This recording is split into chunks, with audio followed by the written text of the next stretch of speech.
അല്ലാഹുവിന്റെ ഖുർആൻ ഓതണം. ഖുർആൻ തൊടാത്തവരെത്രയാണ് നമ്മുടെ കൂട്ടത്തിലുള്ളത്?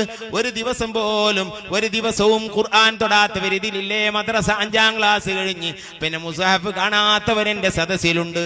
AP ഗ്രൂപ്പ്, EK ഗ്രൂപ്പ് എന്നൊക്കെ ഗ്രൂപ്പ് പറഞ്ഞ് വലിയ ആളുകളായി നടക്കുകയല്ലാതെ മുസാഹഫ് തൊടാത്തവരില്ലേ? റബ്ബിന്റെ മുമ്പിലെത്തുമ്പോൾ അതിനൊന്നും എല്ലാത്തിനും പരിഹാരമുണ്ട് കേട്ടോ. റബ്ബ് തആലയുടെ മുമ്പിലെത്തുമ്പോൾ എന്റെ ഖുർആൻ നിന്റെ അരികിലേക്ക് വന്നില്ലേ? കണ്ണിന്റെ കാഴ്ച അങ്ങ് നഷ്ടപ്പെടുത്തിയ രൂപത്തിൽ മഹ്ശറിൽ വരുന്നു. വിശുദ്ധ ഖുർആനിൽ അല്ലാഹ് കാര്യം ഗൗരവത്തോടെ പറയുന്നു, ചെറുപ്പക്കാരാ, മുസ്ഹഫ് എന്നും ഒന്ന് എടുത്തു നോക്കൂ. ഒരു പേജെങ്കിലും ഓതൂ. ഒരു പേജ് ഓതാൻ ഒരു മിനിറ്റ് മതി കേട്ടോ. അല്ലെങ്കിൽ 2 മിനിറ്റ് വേണ്ട, 5 മിനിറ്റ് മതി. ഒരു പേജ് മാത്രം ഓതൂ ഒരു ദിവസം. അതിലപ്പുറം ഓതാൻ കഴിഞ്ഞില്ലെങ്കിൽ, തോന്നിയില്ലെങ്കിൽ ഒരു പേജെങ്കിലും മുസ്ഹഫ് എടുത്തോതൂ.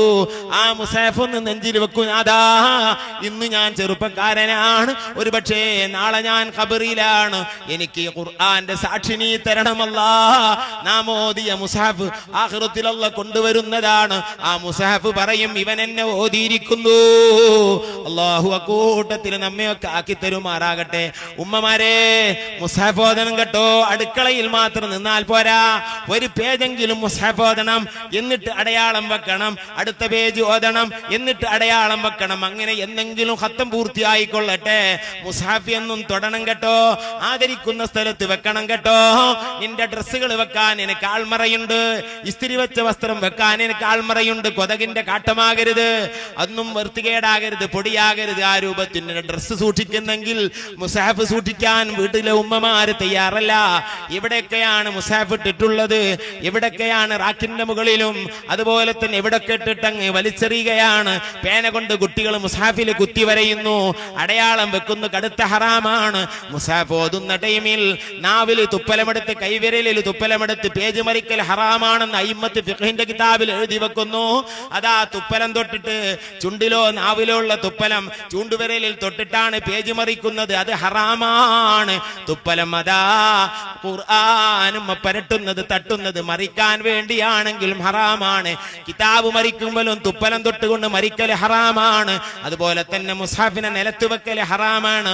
മുസ്ഹഫിന്റെ പേജ് ഓതുമ്പോൾ അടയാളത്തിന് വേണ്ടി മുസ്ഹഫിന്റെ ഒരു പേജ് തന്നെ മടക്കി വെക്കുന്നത് ഹറാമാണ്. പള്ളിയിൽ അങ്ങനെ മുസ്ഹഫ് കണ്ടാൽ ആ മടക്കി വെച്ചത് ആര് അടയാളം വെച്ചതായിരുന്നാലും വേണ്ടിയില്ല, അത് നീർത്തിക്കൊണ്ട് വെക്കുന്നത് ബഹുമാനമാണ്.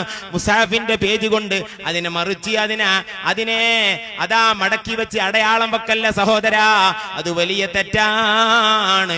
അല്ലാഹു പൊരുത്തപ്പെടാത്ത കാര്യമാണ്. ഖുർആൻ ആദരിക്കപ്പെടുന്ന സാധനമാണ്. അത് വല്ലാതെ ആദരിക്കേണ്ട സാധനമാണ്. കേടുവന്ന് ഒന്നിനും പറ്റാതെയായാൽ അതിനെ നല്ല സ്ഥലത്ത് കൊണ്ടുപോയി ഓതാൻ പറ്റാത്ത അവസ്ഥയിലേക്ക്, മോശമായ അവസ്ഥയിലേക്ക് എത്തിയാൽ ആ ഖുർആനിനെ ഒന്നുകൂടെ എടുത്തിട്ട് നല്ലൊരു സ്ഥലത്ത് കൊണ്ടുപോയി അതിനെ നല്ല പോലെ ഓരോ പേജുകളും എടുത്ത് തീയിൽ കാണിച്ച് മുഴുവനും കരിച്ച്, എഴുത്തുകൾ മുഴുവനും കരിഞ്ഞെന്ന ബഹുമാനം കണ്ട് അങ്ങനെ ആ പൊടിയെ നല്ല വെള്ളത്തിൽ കലക്കുകയോ അല്ലെങ്കിൽ ശുദ്ധിയുള്ള സ്ഥലത്ത് കുഴിച്ചിടുകയോ ചെയ്യുക എന്നല്ലാതെ മുസ്ഹഫിനെ ആദരിക്കണം നമ്മൾ. അല്ലാഹു തആല റസൂലുള്ളാഹി അല്ലാഹു തആല ഖുർആനിന്റെയും ദീനിന്റെയും ആധാറുകൾ ആദരിക്കുന്നവരിൽ നമ്മെ പെടുത്തട്ടെ.